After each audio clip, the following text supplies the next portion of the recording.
I made a video about men and dating a while ago for my imaginary daughter, since I don't have a daughter myself and my family is full of boys, and I started that video by addressing my imaginary daughter and telling her, "You are amazing," which she of course is.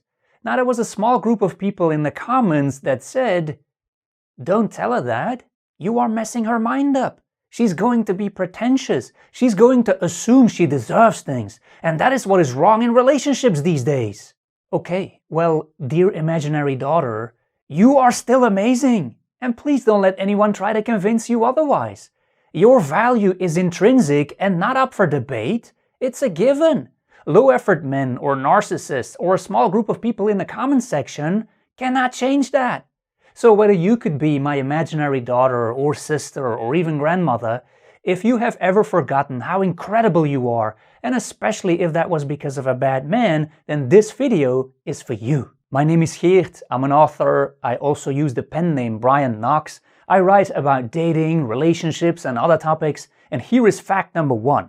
You are amazing. You have conquered many challenges. I'm sure your life wasn't always easy. Perhaps it was super hard at times, but you did it. You are strong.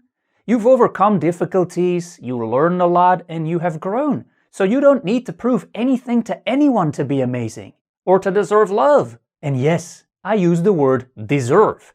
If you are dating a man or are in a relationship with one, there are things you deserve. They come with the territory.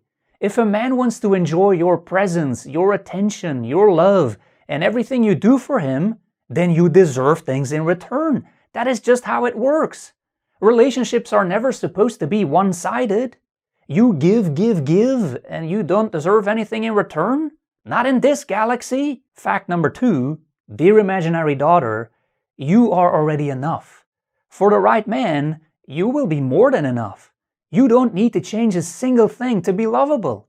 If you treat him with respect, the right man will feel incredibly lucky to have met you. And every man who doesn't agree with this statement simply is not the right man.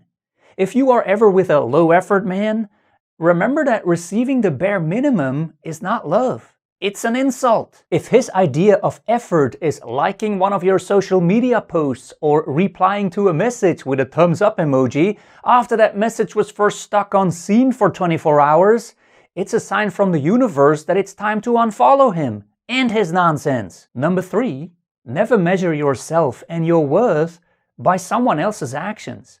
When someone treats you poorly, that says everything about them and nothing about you. Your worth is not up for debate. Your value doesn't fluctuate based on who notices it. You are incredible, even if the wrong person failed to see it. That's why they are the wrong person. And don't worry about why that person cannot see it. You are not an eye doctor either. It's not your job to fix their vision. Number 4, here's something else to remember. There are men out there who are really broken. Not just wounded from life, but truly incapable of giving love in a healthy way. And these men can act like emotional vampires. They feed on the light, on the love, and on the confidence of the women they meet. And not to nourish the relationship, but to fill the empty voids inside themselves. These men don't see your worth as something to cherish, they see it as something to consume. They will take and take until there is nothing left. And when they have drained the woman of her sense of self-worth, they move on. Still broken, but now leaving her feeling empty and questioning her own value. But here's the truth, dear imaginary daughter. It's not your job to fix anyone. You cannot heal a man who refuses to heal himself. Your love and affection cannot fix a man or make him whole again when he doesn't even see or care about the cracks in his own soul. You deserve a partner, not a project. A man who adds to your life, not one who only takes from it. The right man, and there are many of them for you, will never leave you wondering if you are good enough. He will make it clear that you are, very often. When a man loves a woman, he will show that through effort, consistency, kindness, and respect, not by giving leftovers of his attention. Real love is not a continuous chase. It's two people walking toward each other with a comparable level of intention and interest in making this relationship work. Fact number 5. Your standards are your power. Low-effort men will be very allergic to them, but when you set reasonable standards, you are not being demanding, regardless of what a gaslighter may say. Reasonable standards are your way to invite the right people into your life. They are a filter. Your standards are filtering out the bad men. If a man ever says that your standards are the problem, there is a problem, all right, but it is not your standards. It's the gaslighter who's telling you this.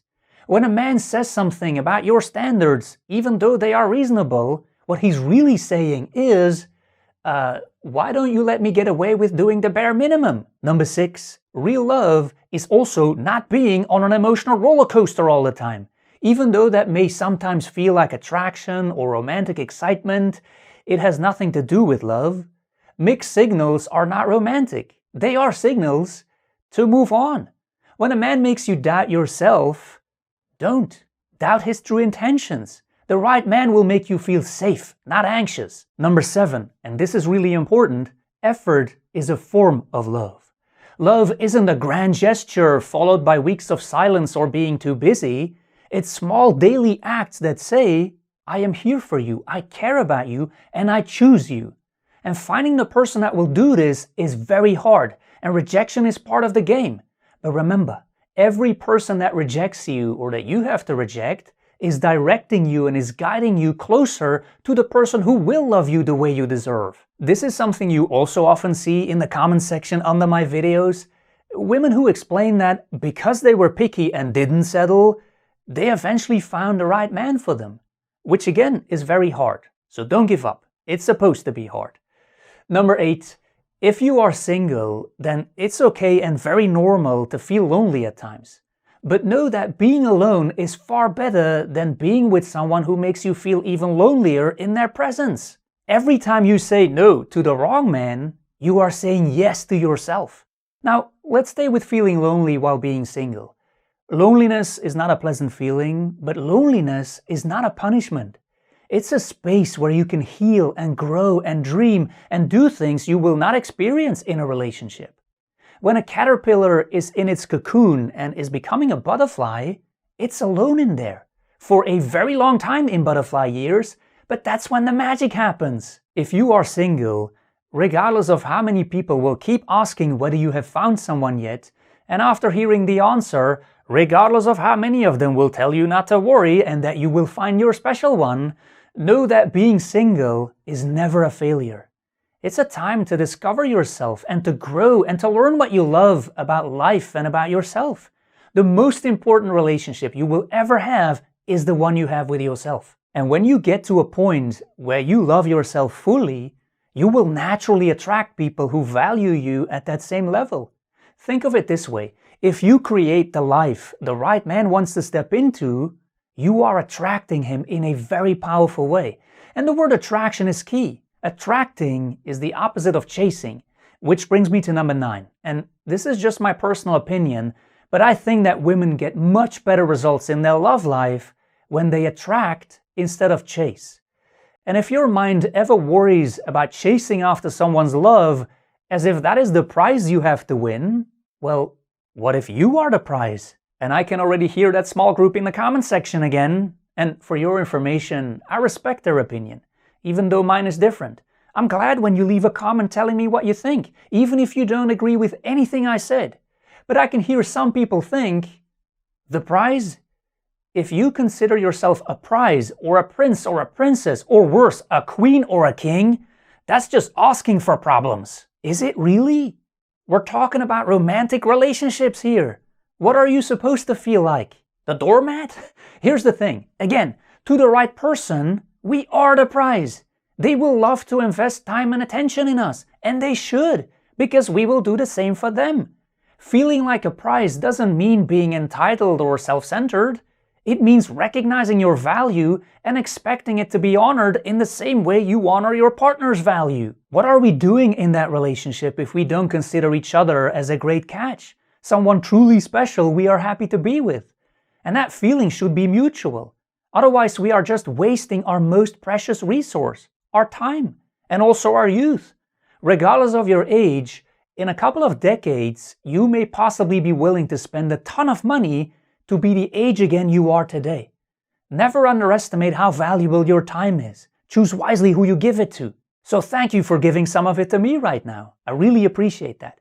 And by the way, if you want me to make more videos like this one here, in this special format, please let me know that in the comments. And, dear imaginary daughter, or sister or grandmother, if you remember one thing from this video, let it be this. You are freaking amazing, as you are. And anyone who makes you feel otherwise doesn't belong in your story. And if you know anyone who could use a pep talk, please share this video with them. I also hope you appreciated this video. Again, please let me know in the comments if you want more of this. And if you are new here, make sure to visit brianknox.com for stuff I do not post over here. If you want to read one of my books, you can just type my pen name, Brian Knox, on Amazon to see a list of my books. And as always, thank you for still being here at the very end of the video. I love it when you do that, and I hope to see you in another video.